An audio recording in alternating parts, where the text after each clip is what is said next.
الشيطان الرجيم. عاد فكيف كان عذابي ونذر. إنا أرسلنا عليهم ريحا صرصرا في يوم نحس مستمر تنزع الناس كأنهم أعجاز نخل منقعر فكيف كان عذابي ونذر. ولقد يسرنا القرآن للذكر فهل من مدكر. كذبت ثمود بالنذر فقالوا أبشرا منا واحدا نتبعه إنا إذا لفي ضلال وسعر. ألقي الذكر عليه من بيننا بل هو كذاب أشر. سيعلمون غدا من الكذاب الأشر. إنا مرسل الناقة فتنة لهم فارتقبهم واصطبر. ونبئهم أن الماء قسمة بينهم كل شرب محتضر. فنادوا صاحبهم فتعاطى فعقر فكيف كان عذابي ونذر. إنا أرسلنا عليهم صيحة واحدة فكانوا كهشيم المحتضر. ولقد يسرنا القرآن للذكر فهل من مدكر. كذبت قوم لوط بالنذر. إنا أرسلنا عليهم حاصبا إلا آل لوط نجيناهم بسحر. نعمة من عندنا كذلك نجزي من شكر. ولقد أنذرهم بطشتنا فتماروا بالنذر. ولقد راودوه عن ضيفه فطمسنا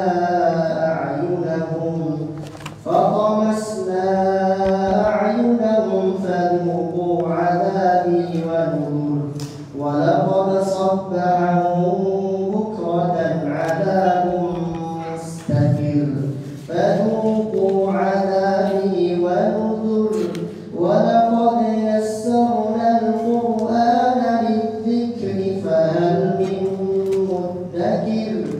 ولقد جاء آل فرعون النذر.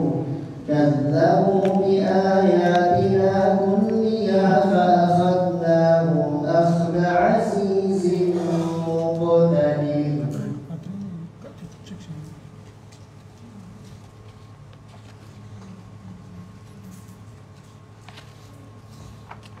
Kaum Ad pun telah mendustakan, maka kepada dasarnya azabku dan kekhianatanku.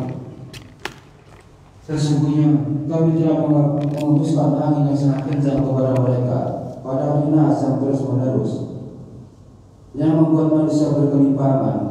Mereka bagaikan pohon-pohon kurma yang tumbang dengan akar-akarnya.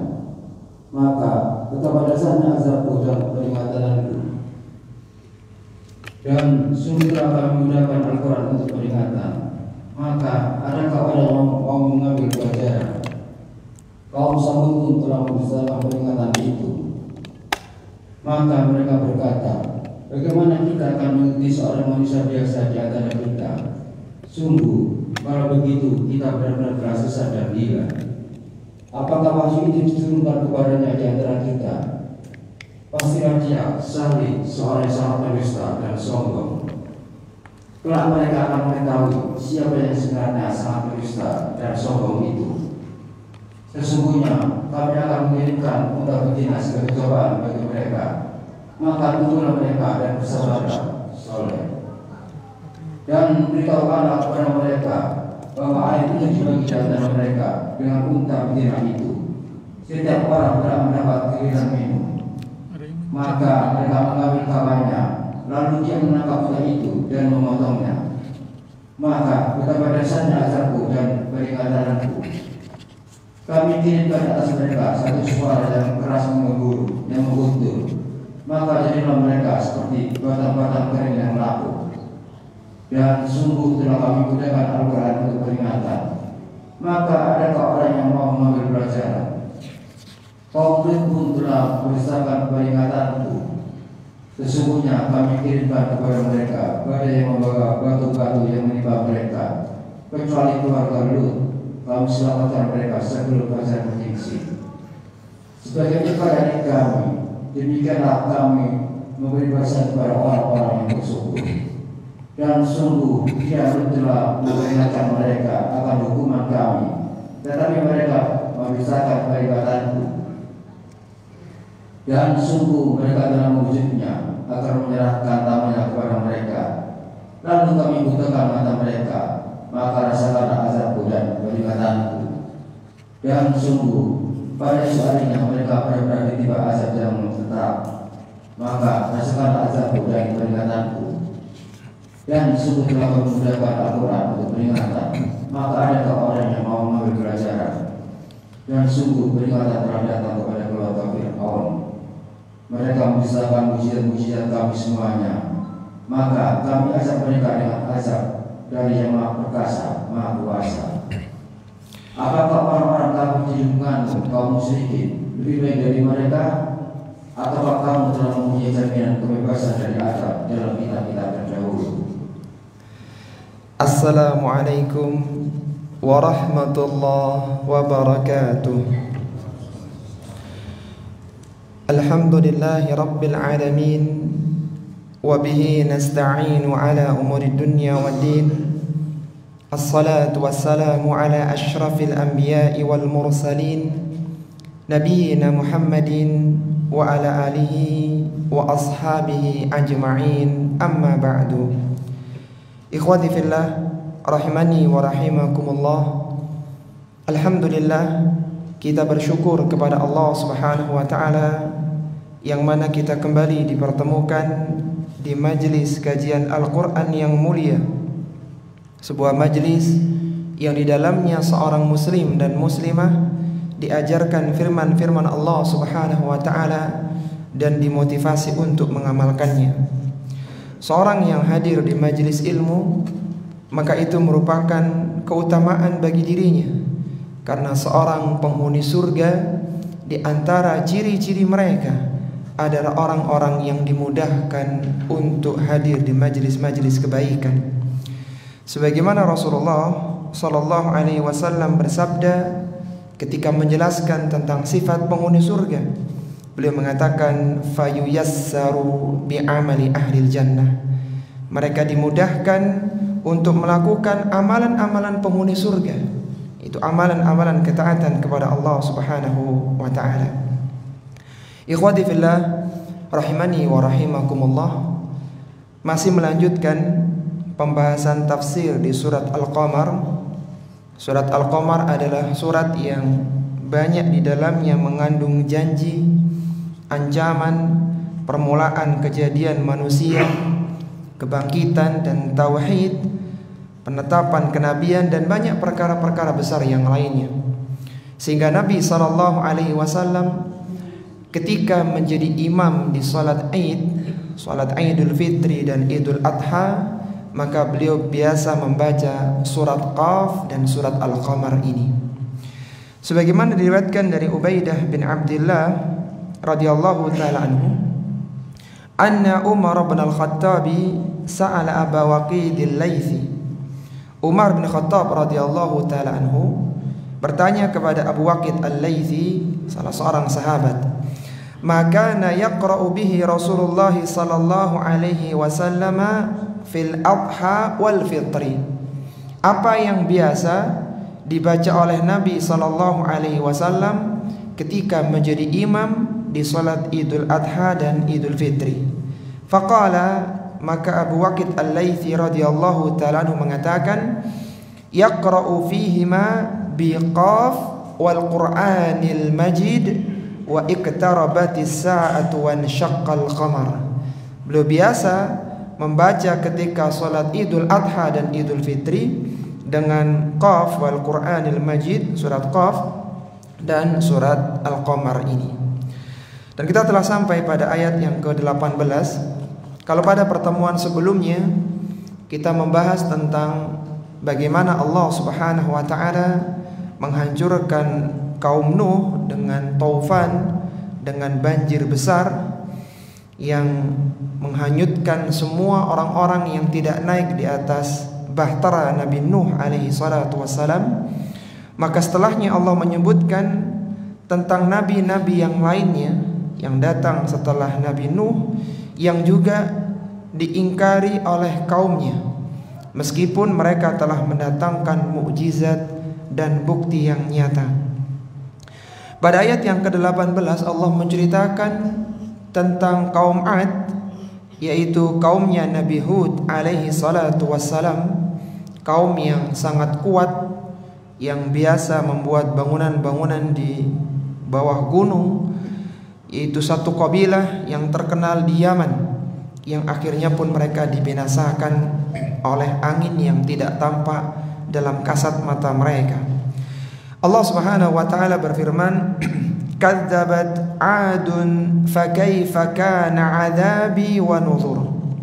Kaum Ad telah mendustakan peringatan dari Nabi Hud alaihi salatu wassalam, maka betapa dahsyatnya siksaanku dan ancamanku untuk mereka. Apa siksaan yang Allah berikan kepada kaum Ad? Allah menyatakan, inna arsalna alaihim rihan sarsara fi yaumi nahsim mustamir. Sesungguhnya kami hembuskan kepada mereka rihan sarsara, itu angin yang memiliki dua sifat. Angin sarsara itu punya dua sifat. Angin ini adalah angin dabur, angin yang berhembus dari barat. Sifat itu adalah angin ini sangat kencang sehingga suara gemuruhnya itu membisingkan telinga. Kemudian sifat yang kedua adalah sangat dingin, sangat kencang dan sangat dingin. Kapan angin itu terjadi? Datangnya angin itu fi yaumi nahsim, pada hari nahas. Kalau bahasa kita pada hari naas gitu. Hari kesialan kaum Ad. Fi yaumi nahsim mustamir, yang bertiup secara terus-menerus, atau pada hari yang nahas secara terus-menerus. Angin itu bertiup di pagi hari, kejadiannya di pagi hari, dan bertiup selama 7 malam 8 hari. Sab'a layalin wa thamaniyata ayyam. Jadi 7 malam 8 hari. Angin itu menjadikan binasanya kaum Ad, yang disebut dengan Yaumun Nahs. Para ulama tafsir ya, mereka menjelaskan kapan hari naasnya kaum Ad itu. Sebagian dari mereka seperti Al-Qurtubi dalam Al-Jami' li Ahkamil Quran, kemudian Syekh Abu Bakar Jabir Al-Jazairi dalam kitabnya Aisaru Tafasir li Kalamil Aliyyil Kabir, kemudian Al-Imam Jalaluddin As-Suyuti dalam tafsir Jalalainnya, mereka menyebutkan bahwa Yaumun Nahas, hari kesialan itu adalah fi yaumil arbi'a fi akhiris syahr, di hari Rabu yang terakhir. Jadi kadang tersebar ya di media sosial hari Rabu yang terakhir begitu. Tapi ala kulli hal, mereka tidak membawakan dalil tentang kapan waktunya, tidak ada nas dalil dari Nabi sallallahu alaihi wasallam. Dan dijelaskan oleh Syekh Abu Bakar Jabir Al-Jazairi bahwa adanya keyakinan hari naas, hari sial itu adalah keyakinan orang-orang Majusi. Dan Islam meniadakan hari kesialan. Tidak ada hari kesialan. Semua hari itu baik. Tapi kenapa Allah mengatakan disebutkan kematiannya kaum Ad atau kebinasaannya kaum Ad itu fi yaumi nahsim mustamir, pada hari naas yang terus-menerus. Karena pada hari itu mereka dihancurkan, dibinasakan, dan tidak semua orang itu naas pada hari itu. Nabi Hud dan para pengikutnya yang bertakwa itu tidak binasa. Sehingga meskipun itu hari naas, tidak untuk Nabi Hud alaihissalatu wassalam dan para pengikutnya. Sehingga seorang muslim dan muslimah tidak boleh menganggap adanya hari sial. Tidak ada hari sial dalam Islam. Hari sial hanyalah untuk orang-orang kafir yang dibinasakan oleh Allah Subhanahu wa taala. Sehingga tidak boleh seorang mengatakan ini tanggal sial, ini hari sial, ini bulan sial, atau ini bahkan tahun kesialan. Tidak diperbolehkan. Sebagaimana Allah Subhanahu wa taala menyebutkan dalam hadis qudsi, di dalam hadis terakhir dalam Sunan Abi Daud, bahwa anak Adam telah menyakiti Allah Subhanahu wa taala dengan mencela masa, mencela hari. Dan Nabi SAW juga bersabda, la tasubbud dahra fa innallaha huwad dahru. Janganlah kalian mencela waktu, mencela masa, karena Allah lah yang menciptakan waktu tersebut. Ketika seorang mengatakan ini hari sial, maka seolah-olah dia mencela Allah Subhanahu wa taala sebagai pencipta waktu tersebut. Jadi hari naas hanyalah berlaku untuk orang-orang kafir, tidak ada hari naas untuk kaum muslimin. Dikatakan oleh Allah Subhanahu wa taala fi yaumi nahsim mustamir, mereka binasa pada hari naas yang berkelanjutan. Ada dua tafsiran para ulama. Yang pertama, memang angin itu tidak datang lalu pergi, tapi bertiup dengan sangat lama, 8 hari 7 malam. Jadi lama, sekitar sepekan lebih angin itu bertiup, dan akhirnya mereka mati semuanya. Bahkan tidak ada yang tersisa dari kaum Ad yang masih hidup setelah kejadian angin tersebut. Dikatakan fi yaumin nahsim mustamir. Yang kedua, karena setelah hari naas itu, hari kesialan bagi kaum Ad, maka mereka mendapatkan siksaan yang terus-menerus. Jadi disiksa ketika di dunia dengan dibinasakan dengan angin, kemudian nanti di alam kubur disiksa, bahkan nanti dibangkitkan pun dimasukkan ke dalam neraka. Maka dikatakan mustamir, yang terus-menerus. Itu sial yang terus-menerus. Setelah itu tidak ada keberuntungan untuk mereka. Dan kita sudah membahas bahwa kaum Ad yang kuat, yang gagah perkasa, yang sampai mereka mengatakan mana kekuatan yang melebihi dari kekuatan kami, ternyata dibinasakan oleh Allah Subhanahu wa taala hanya dengan angin yang tidak tampak di kasat mata mereka. Jadi kekuatan yang besar tidak ada apa-apanya dibandingkan dengan kekuatan Allah Subhanahu wa taala. Bagaimana proses kematian mereka? Tanzi'un nasa ka'annahum a'jazu nakhlim munqair. Mereka, angin itu menggelimpangkan manusia seakan-akan mereka adalah pohon kurma yang tumbang. Jadi angin itu bertiup mengangkat mereka tinggi ke langit sampai tidak bisa dilihat oleh pandangan mata, hilang mereka. Kemudian mereka dihembaskan ke bumi dengan kepala yang terbalik. Antum bayangkan ada benda kemudian dililit oleh angin yang dingin. Itu bukan 1-2 jam, tapi 8 hari 7 malam. Jadi kaku manusianya itu, diangkat tinggi, bukan hanya semeter 2 meter, tapi ke langit sampai tidak kelihatan. Kemudian dijatuhkan sehingga akhirnya patah mereka ini. Kan kaku ya, jadi patah begitu. Kepalanya itu terlepas dari tubuhnya. Jadi seperti pohon kurma yang tumbang. Jadi kurma itu yang jatuh gitu, kan patah gitu ya, lapuk karena kaku dan terkena angin yang sangat kencang dan sangat dingin. Wal iyadzu billah. Fa kaifa kana 'adzabi wa nuzur. Maka betapa dahsyatnya siksaanku dan ancamanku untuk mereka. Itu untuk orang-orang yang kafir, yang tidak mau beriman kepada para rasulku. Maka Allah menyebutkan setelah membinasakan kaum Ad, walaqad yassarnal qur'ana lidzikri fahal mim muddakir. Sesungguhnya kami telah memudahkan Al-Quran untuk pelajaran. maka adakah orang yang mau mengambil pelajaran? Kata Syekh Muhammad Ibnu Shalih Al-Utsaimin rahimahullahu taala bahwa wawu di situ walaqad yassarna, wawunya di situ bukan wawu ataf, tapi wawu qasam, wawu sumpah. Jadi ada sumpah yang ditakdirkan, yang disembunyikan, yang diperkirakan. Lengkapnya kalimatnya begini: wallahi laqad yassarnal qur'ana lidzikri fahal mim mutadzakir, gitu lengkapnya. Demi Allah, sungguh telah dimudahkan Al-Quran untuk diambil pelajaran. Fahal min mutadzakir, ada tak dua dan ada zal, kemudian dilebur jadi dal, mudzakir gitu. Maka siapakah yang mau mengambil pelajaran dari Al-Quranul Karim yang mulia ini? Setiap kali Allah Subhanahu wa ta'ala mengakhiri kisah umat-umat terdahulu yang akhirnya dibinasakan, Allah selalu mengatakan walaqad yassarnal qur'ana lidzikri fahal mim mudzakir, sehingga terulang 4 kali dalam surat ini nanti, di ayat yang ke-17 dan sekarang di ayat yang ke-22.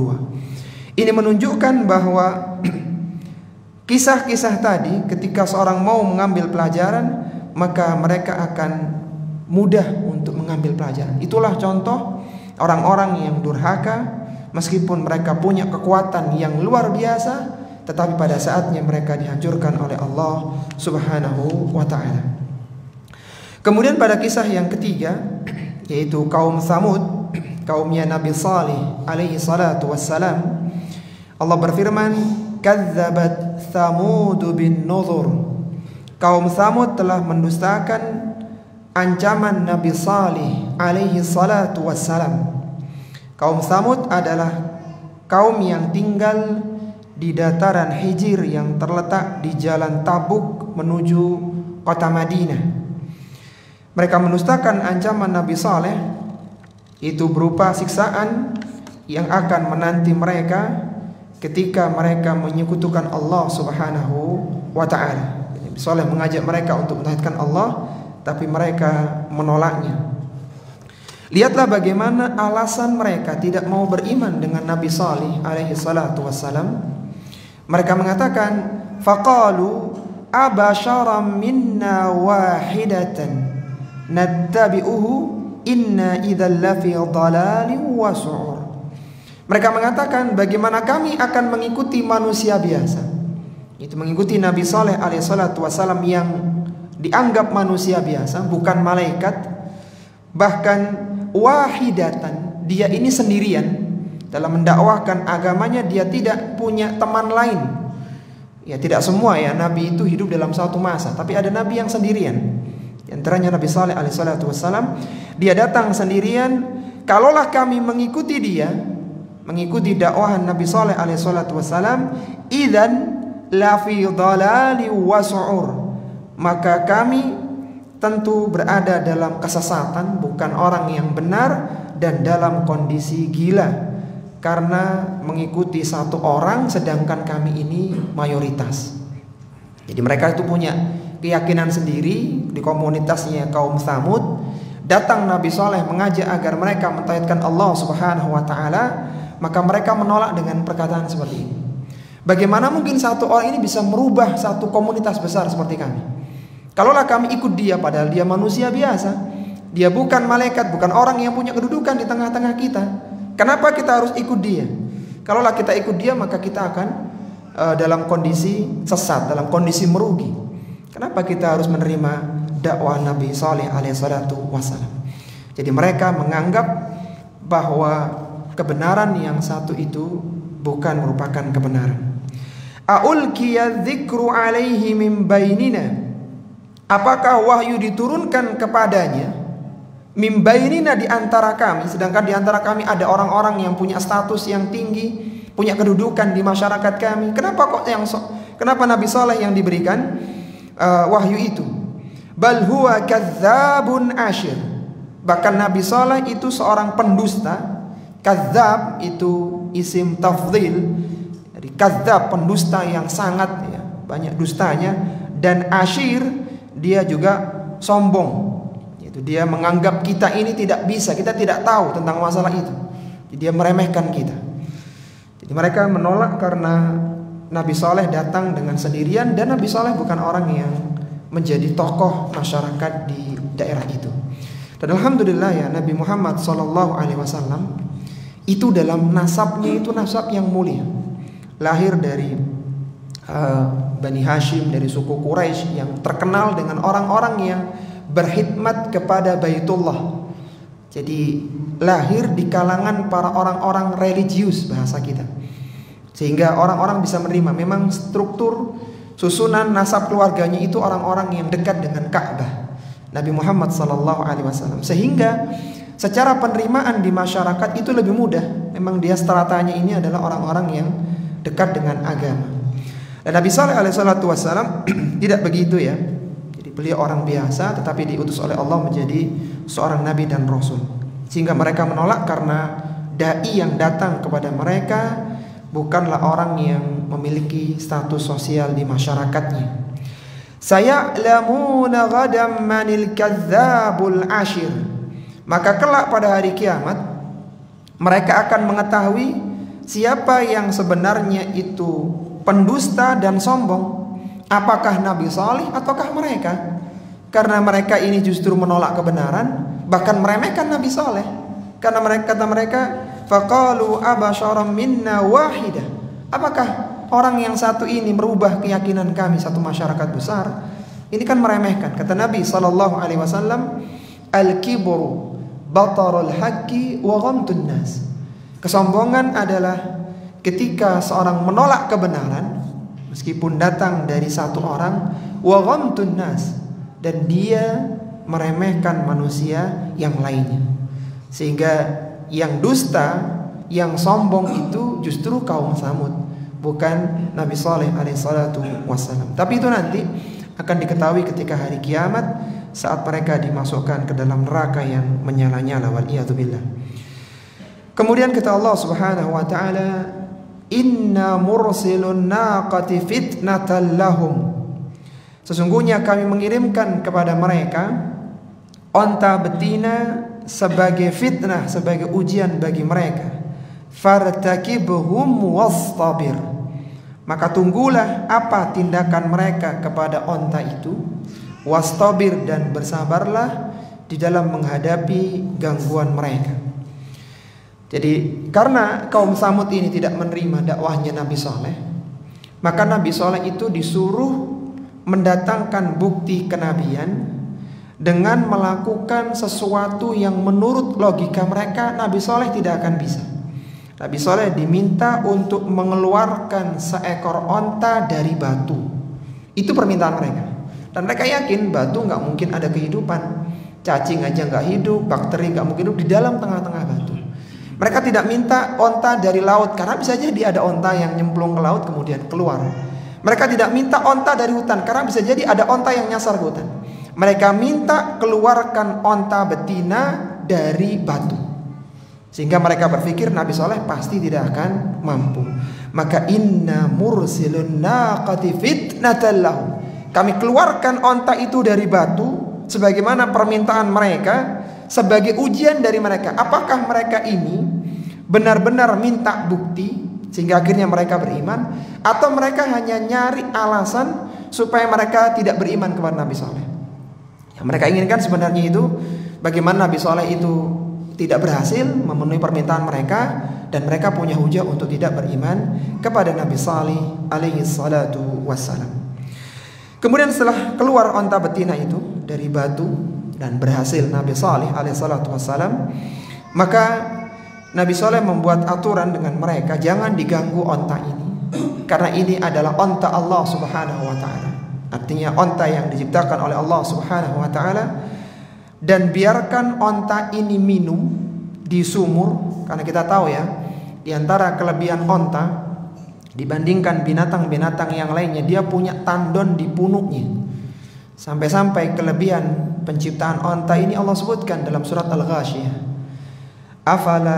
Afala yanduru ilal ibili kaifa khuliqat. Apakah kalian tidak melihat bagaimana onta itu diciptakan? Onta ini punya keunikannya.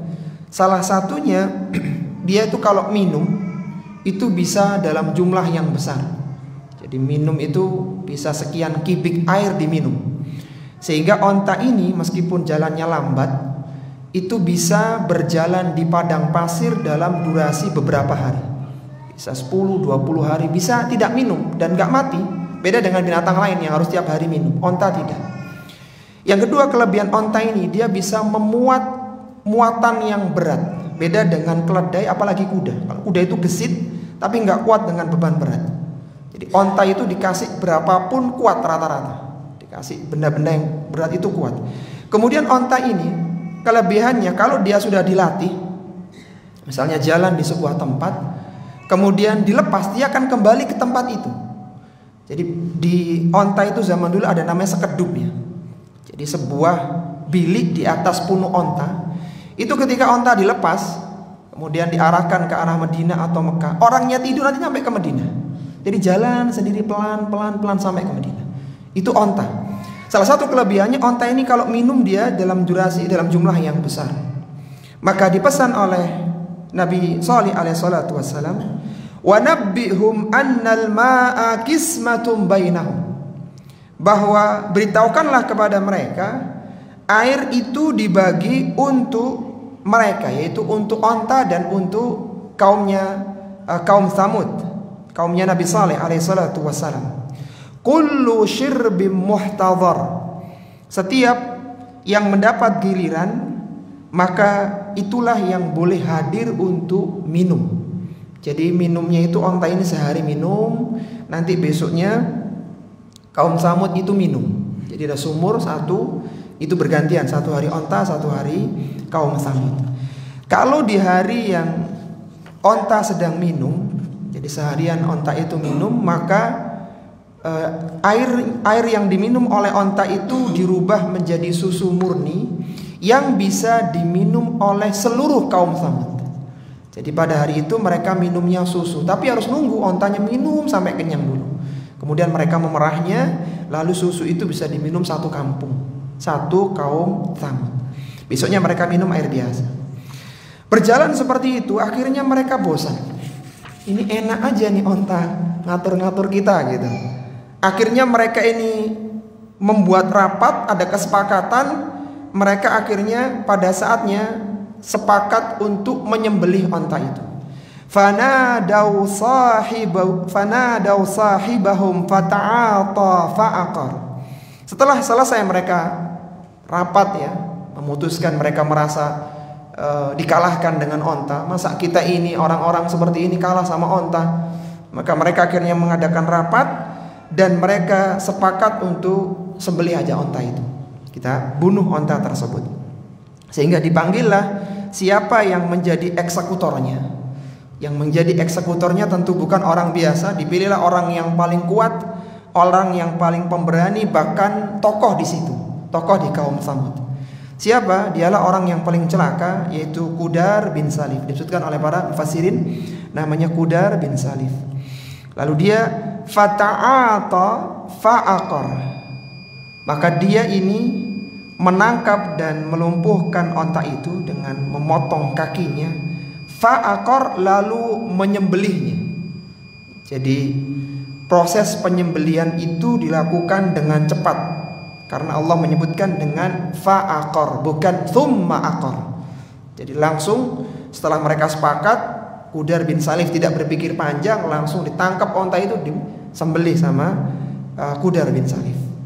Jadi dia menunjukkan dia sangat berani, tidak memikirkan resiko dari pembunuhan atau penyembelihan onta betina mukjizat Nabi Shalih alaihi salatu wassalam. Fa kaifa kana 'adzabi wa nudur.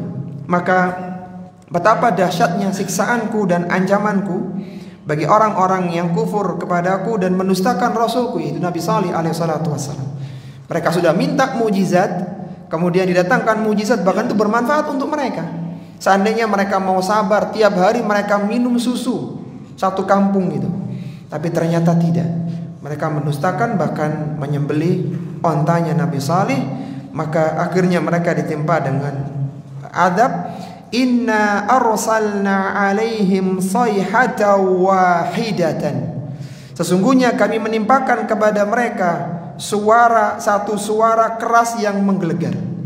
Sebagaimana tadi Qudar bin Salib itu membunuhnya, menyembelihnya segera dengan satu kali sabetan itu, onta itu akhirnya mati, terbunuh hanya dengan fa'akor, dengan satu kali sembelihan langsung mati. Maka demikianlah Allah binasakan kaum Tsamud dengan sayhatan wahidatan, dengan satu kali sambaran petir. Beda dengan kaum Ad tadi, mereka disiksa dengan 8 hari 7 malam. Karena Qudar bin Salib ini membunuh dengan satu kali sabetan, maka mereka pun dibunuh dengan satu kali petir yang menggelegar. Fakanu kahashimil muhtadir, maka jadilah mereka seperti rumput kering yang digunakan untuk orang-orang yang punya kandang. Disebutkan oleh para mufassirin, siksaan yang menimpa kaum Tsamud adalah suara guntur, suara petir yang sekali petir itu keluar ya, dan itu adalah suaranya malaikat Jibril alaihi salatu wassalam yang menghancurkan jantung-jantung mereka sehingga mereka mati bergelimpangan di rumah-rumah mereka. Jadi petir itu kalau dia keluar ya, maka daerah-daerah sekitarnya, orang-orang di sekitar itu terkena efek dari petir itu, listrik yang sangat kuat itu. Jadi misalnya ada petir yang turun begitu, yang kena nggak hanya yang pas ini, daerah sekitar tuh kena imbasnya, kena efek dari petir itu. Saking kuatnya ya voltase dari petir yang diturunkan untuk kaum Tsamud, yang kena getaran petir itu tidak hanya mati, tapi kan panas ya, petir itu kan ada panasnya, kan dia kayak api gitu. Saking kuatnya sampai orang itu kering. Jadi kena petir itu sampai kering, dan keringnya itu sampai layu seperti rumput-rumput yang kering. Jadi biasanya orang-orang yang punya gembalaan itu mereka selain memberikan jerami untuk binatang ternaknya, beberapa jerami itu dibuat untuk kandang. Jadi kadang kayak onta itu dibuat kandang-kandang dari jerami, sekaligus mereka makan dari jerami itu. Nah, jerami-jerami yang berjatuhan, yang kecil-kecil yang jatuh rontok karena udah kering ya, itu namanya kahashimil muhtadir. Itulah kahashimil muhtadir, yaitu rumput-rumput yang sudah kering. Seperti itulah efek dari petir yang satu kali sambaran mereka mati dan tembus ke jantung mereka. Karena biasanya petir itu, orang naudzubillah ya, kena petir itu pasti ada bagian tubuh yang lobang. Jadi misalnya kena petir, kalau enggak kakinya, pantatnya itu pasti ada yang lobang, karena petir akan masuk ke dalam bumi. Nah, mereka tuh kena ke jantungnya, jebol ke bumi, wal iyadzubillah, dengan satu kali sambaran. Karena mereka bergegas membunuh ontanya Nabi Shalih alaihissalatu wassalam. Tetapi untuk Nabi Shalih dan orang-orang yang beriman, Allah selamatkan, tidak Allah wafatkan dengan suara petir yang menggelegar. Maka Allah menyatakan, walaqad yassarnal qur'ana lidzikri fahal mim muddakir.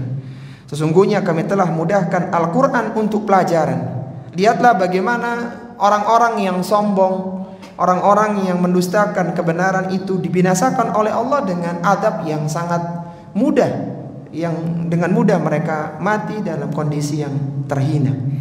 Maka barang siapa yang menjadikan Al-Quran sebagai pelajaran, sebagai ilmu, maka mereka akan mendapatkan kesempurnaan dalam kebahagiaan.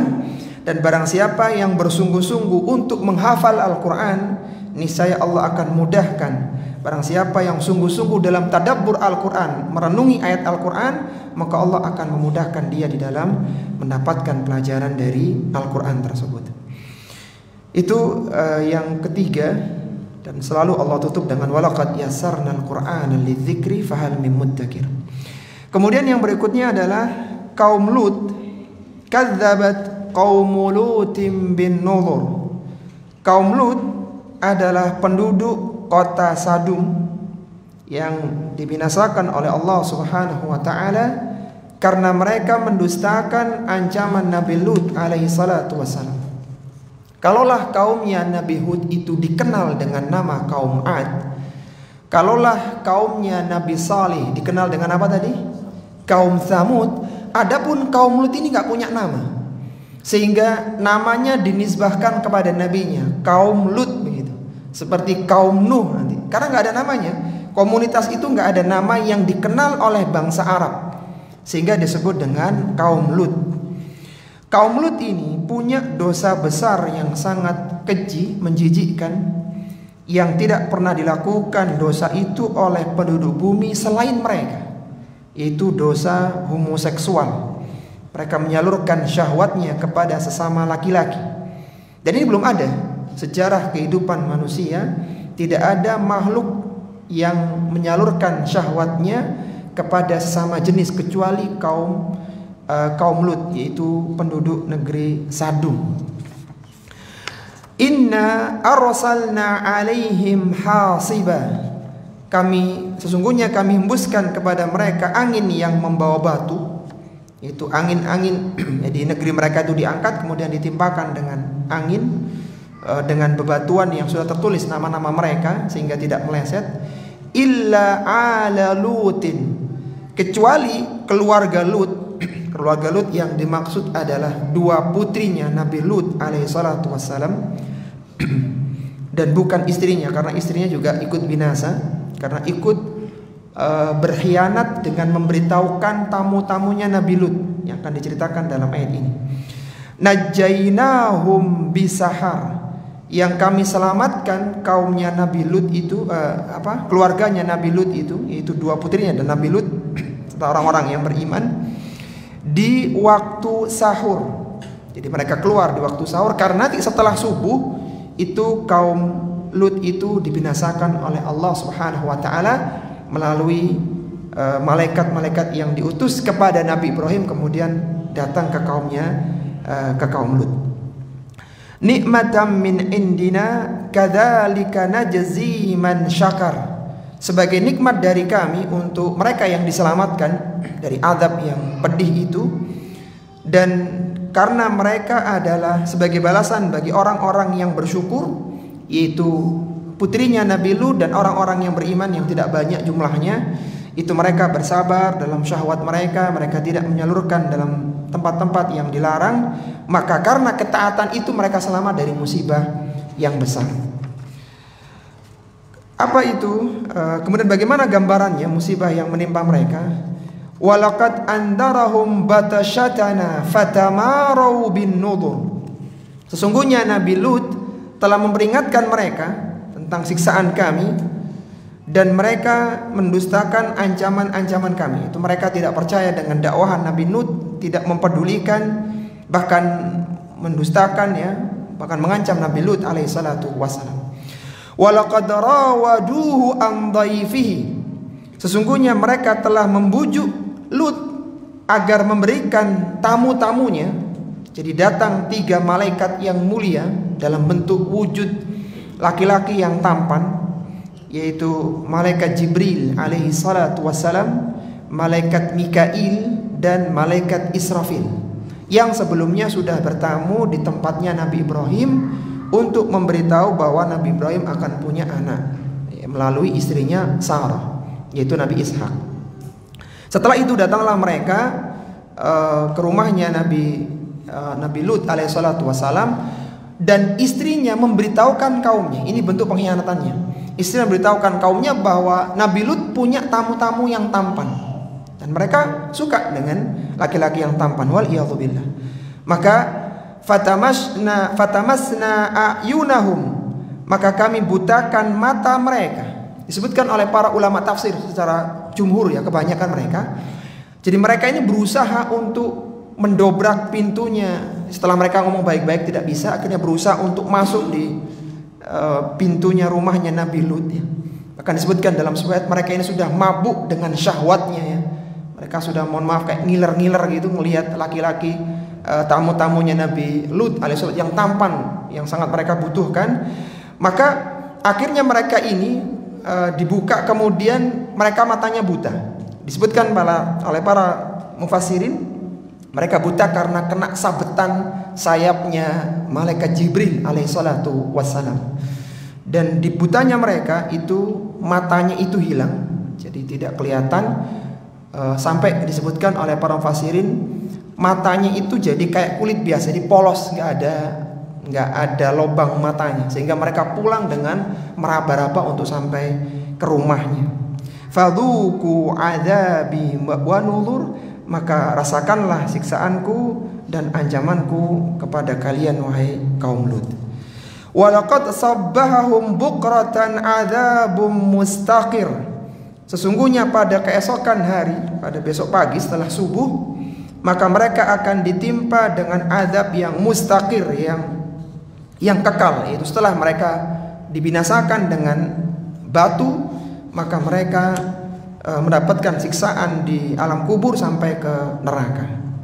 Jadi kejadian yang ditimpakan kepada kaum Lut itu di pagi hari waktu subuh sama dengan kejadian di kaum Ad. Tadi kaum Ad apa tadi? Siksaannya. Kaum Ad dengan angin, kalau kaum Samud dengan petir, dengan sekali sambaran. Dan negeri kaum Lut itu diangkat, kemudian dijungkir balikkan dan dihujani dengan batu. Jadi diangkat ke langit sampai terdengar lolongan anjing-anjing mereka, kemudian dibalik, kemudian dijatuhi dengan batu. Kata Syekh Muhammad Ibnu Shalih Al-Utsaimin rahimahullahu taala, sebagaimana fitrah mereka sudah terbalik. Seharusnya laki-laki suka dengan wanita, ini terbalik, laki-laki suka dengan laki-laki, maka Allah balik bangunan mereka sampai buminya pun dibalik, karena mayoritas orangnya sudah terbalik fitrahnya. Dari ayat yang mulai ini, Syekh Utsaimin berpanjang lebar ketika menafsirkan ayat ini tentang ijma para sahabat bahwa pelaku homoseksual, baik itu pelakunya maupun korbannya, kalau korbannya itu sama-sama rela, itu semuanya harus dibunuh. Yang menjadi perbedaan di kalangan ulama adalah bagaimana teknis pembunuhannya. Sebagian mengatakan dirajam, karena kaumnya Nabi Lut juga dilempari dengan batu. Sebagian mengatakan ya dieksekusi biasa dengan cara dipenggal, atau sebagian mengatakan ditaruh di tempat yang paling tinggi di tempat mereka. Jadi misalnya ada daerah pegunungan tinggi, ada jurangnya, mereka dilemparkan dari jurang baru dilempari sampai mati. Sebagaimana kaum Lut diangkat dulu kemudian dibalik, jatuh kemudian ditimpa dengan tanah. Tapi yang jelas mereka sepakat bahwa pelaku homoseksual itu harus dibinasakan. Ya tentunya bagi yang punya kewenangan, ya penguasa dan orang-orang yang punya kewenangan. Taifaduku azabi wa nuzur, maka rasakanlah siksaanku dan ancamanku kepada kalian wahai kaum Lut. Walaqad yassarnal Qur'ana lidzikri fahal mim muddakir, sesungguhnya kami telah mudahkan Al-Qur'an untuk dibaca, dihafal, dipahami dan direnungkan maknanya, maka siapa yang mau mengambil pelajaran darinya. Maka kita tahu bagaimana orang-orang yang terdahulu dengan dosa-dosa mereka telah dibinasakan oleh Allah Subhanahu wa ta'ala. Ini adalah ayat keempat yang terakhir ya. Walaqad yassarnal Qur'ana lidzikri fahal mim muddakir. Ada 4 ayat. Ayat yang ke-17, ayat yang ke-22, kemudian ayat yang ke-32 ya. 32 dan ayat yang ke-40 yang terakhir, yang menyebutkan tentang mudahnya Al-Quran untuk diambil pelajaran. Jadi kita bisa semakin yakin ya, semakin mengokohkan motivasi kita bahwa untuk mengatakan Al-Quran itu mudah dibaca, mudah dihafal, mudah dipelajari, itu Allah menggunakan sumpah walaqad yassarna, yang tadi takdirnya menurut Syekh Utsaimin wallahi laqad yassarna. Kemudian sudah begitu pengulangannya nggak cuma sekali, 4 kali. Kalau untuk kemudahan yang datang bersama dengan kesulitan, Allah hanya mengulang 2 kali. Inna ma'al usri yusra, inna ma'al usri yusra. Hanya 2 kali. Para ulama mengatakan dengan 2 kali pengulangan itu, satu kesulitan mendatangkan 2 kemudahan. Kesulitan yang tidak disangka-sangka, kesulitan yang tampak mendatangkan kemudahan yang tidak disangka-sangka. Dengan pengulangan yang 2 kali. Bagaimana kalau ada ayat yang diulang sampai 4 kali? Walaqad yassarnal Qur'ana lidzikri. Sungguh Al-Quran mudah untuk diambil pelajaran. Dan Allah tanya, fahal mim muddakir. Ada enggak orang yang mau belajar Al-Quran? yang mau meluangkan waktu untuk tadabbur Al-Quran, mau meluangkan waktu duduk di majelis-majelis kajian Al-Quran, karena semuanya telah Allah mudahkan. Kemudian yang berikutnya, yang terakhir adalah tentang para pengikut Fir'aun ya. Jadi kalau diurut, pertama yang dibinasakan adalah kaum Nuh dengan banjir bandang, dengan taufan ya. Kemudian kaum Ad ya, dengan angin selama 8 hari 7 malam, karena startnya dari pagi sebenarnya. Meskipun dalam ayatnya sama, sab'a layalin wa thamaniyata ayyam di surat Al-Haqqah. 8 hari 7 malam. Kemudian kaum Tsamud dengan 1 kali sambaran petir, karena mereka membunuh dengan 1 sabetan Qudar bin Salif. Kemudian yang keempat, kaum Lut yang dibinasakan dengan ditimpakan hujan batu dari atas dengan buminya dibalik. Dan yang kelima ini pengikut Fir'aun. Ini yang terakhir. Kata Allah Subhanahu wa taala, "Wa laqad jaa'a ala fir'auna an-nuzur." Sesungguhnya telah datang kepada para pengikut Fir'aun. Jadi ala Fir'aun itu bukan keluarga Fir'aun ya. Yang tepat itu pengikut Fir'aun. Karena kalau keluarga Fir'aun terjemahannya ya, meskipun boleh-boleh saja, cuman kurang pas. Biasa dikatakan alu itu, keluarga itu istri. Yang paling dekat istri, anak itu keluarga. Nah, istrinya Fir'aun itu beriman, Asiyah binti Muzaim beriman. Dan berimannya Asiyah itu ketika sayembara yang diadakan oleh Fir'aun sendiri. Itu sayembara antara tukang sihir dengan Nabi Musa alaihissalatu wassalam, yang mana tongkatnya Nabi Musa bisa memakan semua tali-talinya tukang sihir. Nah, ketika itulah Asiyah beriman, Asiyah binti Musa yang beriman. Jadi ala Fir'aun artinya pengikutnya Fir'aun, bala tentaranya Fir'aun, yang dikatakan oleh Allah seperti pasak-pasak itu dalam surat Al-Fajr. Kadzabu bi ayatina kulliha, yang mana Fir'aun ini mendustakan dakwahnya Nabi Musa alaihissalatu wassalam, dan dia mendustakan semua mukjizat Nabi Musa. Jadi kadzabu bi ayatina kulliha. Kalaulah tadi Nabi Hud itu punya Nabi Soleh ya, punya mukjizat 1 onta saja, itu sudah langsung menjadikan kaum Tsamud meninggal dengan mati dengan 1 sambaran petir. Ini kaumnya atau pengikutnya Fir'aun itu ditunjukkan dengan berbagai mukjizat, ada 9 nanti mukjizatnya, dan semuanya didustakan. Subhanallah. Kadzabu bi ayatina kulliha. Jadi datang 9 mukjizat, semuanya didustakan. Fa akhadnahum akhda azizim muqtadir. Maka kami siksa mereka dengan siksaan dari yang Maha Perkasa lagi Maha Kuasa. Apa saja mukjizatnya Nabi Musa yang semuanya didustakan oleh Fir'aun? Mukjizatnya Nabi Musa yang ditujukan kepada Fir'aun itu ada 9. Tapi kalau totalnya bisa lebih dari itu, karena Nabi Musa juga punya mukjizat untuk kaumnya Bani Israel. Di antaranya terbelahnya batu ya, bisa mengeluarkan mata air 12. Tapi kan untuk kaumnya, bukan untuk Fir'aun. Yang konteks kita ini adalah yang diberikan kepada Fir'aun. Allah menyebutkan dalam surat Al-Isra ayat 101, walaqad atayna Musa 9 ayatin bayyinat. Dan Musa telah datang dengan 9 ayatin, dengan 9 tanda yang sangat jelas, yaitu mukjizat. Apa tandanya? Tandanya atau mukjizatnya itu ada 5 yang berturut-turut dan 4 yang terpisah. Mukjizat yang pertama adalah tongkat yang berubah menjadi ular. Itu mukjizat perdananya Nabi Musa alaihi salatu wassalam, yang dengan itulah banyak tukang sihir yang beriman, karena mereka tahu ini bukan sihir. Asiyah binti Muzaim pun beriman. Banyak yang beriman karena Fir'aun melakukan satu kesalahan, yaitu ditunjukkan adu sihir dan ternyata tukang sihirnya kalah, sehingga bukan malah dapat pendukung, malah justru mereka meninggalkan Fir'aun.